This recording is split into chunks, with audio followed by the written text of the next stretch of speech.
That's the national picture as it currently stands. 55% of all voting districts now accounted for. That translates to just over 7.8 million votes in total. The ANC is still hovering around the 40% mark, with the rest of the other parties following from there on. But let's make sense of this for you in our studios. Bring in SABC News research editor, Dr. Ronesh Dhawraj, who's with us here on our studios as we make sense of what's taken place. And Doc, great to see you as always. Thanks for popping by. You and I have papers all over set because we're at that stage of the election.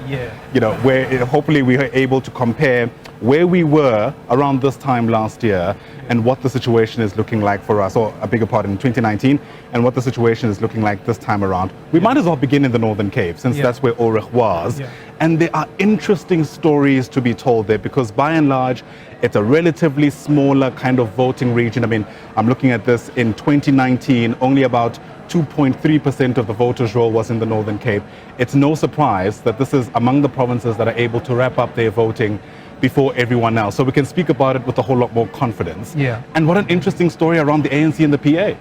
Absolutely. And, you know, I was looking at the results thus far in the Northern Cape. If you look at what happened in 2019, the ANC was just over 57% of the ballots in the Northern Cape. Obviously, other players in the province were the DA, the EFF. COPE was there, I think, in 2014. COPE came around in 2009, 2014. They did have some kind of representation, but they've kind of withered away. Then Freedom Front Plus, to a certain extent as well, they've been present in the Northern Cape. But I think the big story for me in the Northern Cape in these elections is the arrival of the Patriotic Alliance. Take your minds back to 2019. On the national ballot, the Patriotic Alliance only managed 78 votes, not even 100.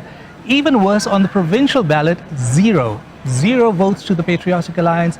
Fast forward 5 years later, Patriotic Alliance, 8.68%, translating to close to 35,000 votes. So the ANC has dipped below that majority, 50% plus one, so they will need a coalition partner. The PA and the ANC has working arrangements in a couple of municipalities, especially in Gauteng, so they probably will go in either with the EFF or most probably with the PA to govern the Northern Cape for the next 5 years. And at this stage, it's a bit difficult to tell where people come from and where they're going. I mean, I think the initial kind of surface level analysis will have us presume that all those ANC voters went to the Patriotic Alliance, but we need a bit more data to be able to say that confidently. Unfortunately, I highly disagree, because remember, this is South Africa. We are a very fractured society. We, in our very distinct race group boxes, so identity politics is still at play. 30 years of democracy, we still identify as white, colored, Indian, black. And that's exactly what the results are actually showing us. If you look at what happened in the Patriotic Alliance, okay, they formed in 2013. 2014 general elections, they got around 13,000 votes.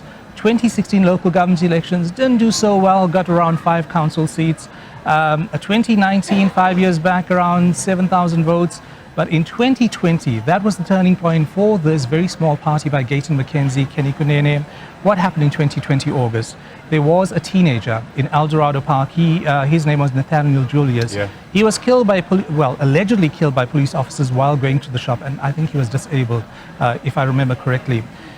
At that time, it was the ANC and the DA that, was the dominant parties in that area. You know, you look at areas like Eldorado Park, Rivoli, Ennerdale in Ekurhuleni. And then steps in the Patriotic Alliance. They came across as more of a caring party, more empathetic, and that helped the party win support 1 year later in the 2021 local government elections. So let's see what happened in 2021. So 2016, we said they won 5 seats randomly, 5 random council seats. 2021 local government elections, 5 seats to 75 seats. In terms of vote tallies, close to 227,000. They got mayors in the Western Cape. Obviously, Gayton McKenzie became the Central Karoo District Mayor as well. We had Ashley Sauls as well, the mayor in Beaufort West. A couple of MMC posts, with the recent kind of coalition agreements with the ANC and other parties. So the Patriotic Alliance, I think the turning point firstly is August 2020, and then the major one for them was 2021. They scored highly in the metros. They did very well in the Western Cape, Cape Town Metro. They did extremely well here in Gauteng.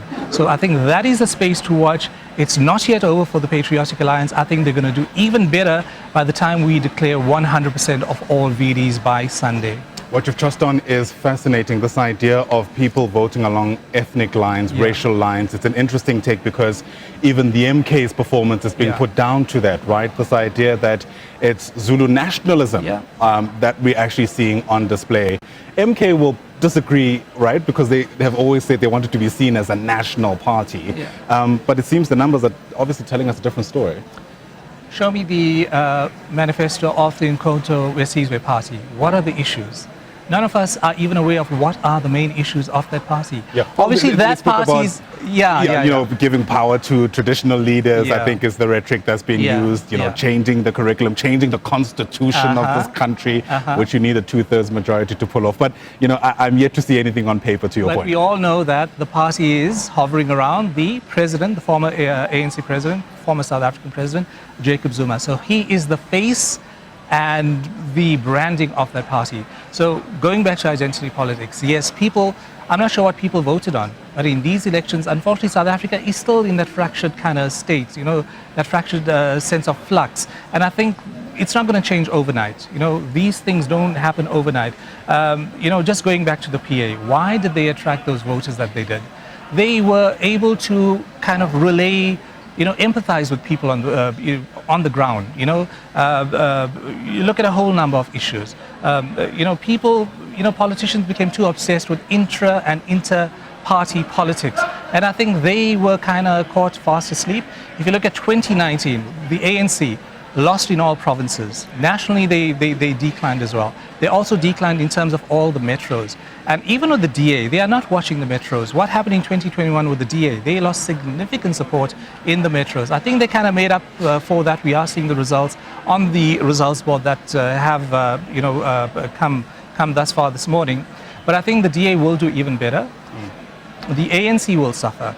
I think the ANC was caught fast asleep.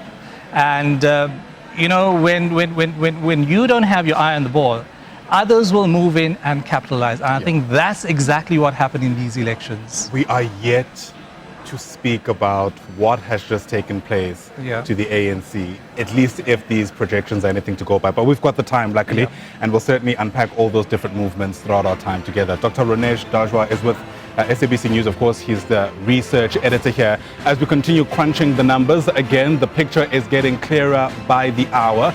And something tells me by the time we speak in 24 hours, I think we'll be pretty close to actually calling it. Do stay with us. Our special broadcast here at the National Results Operations Center continues.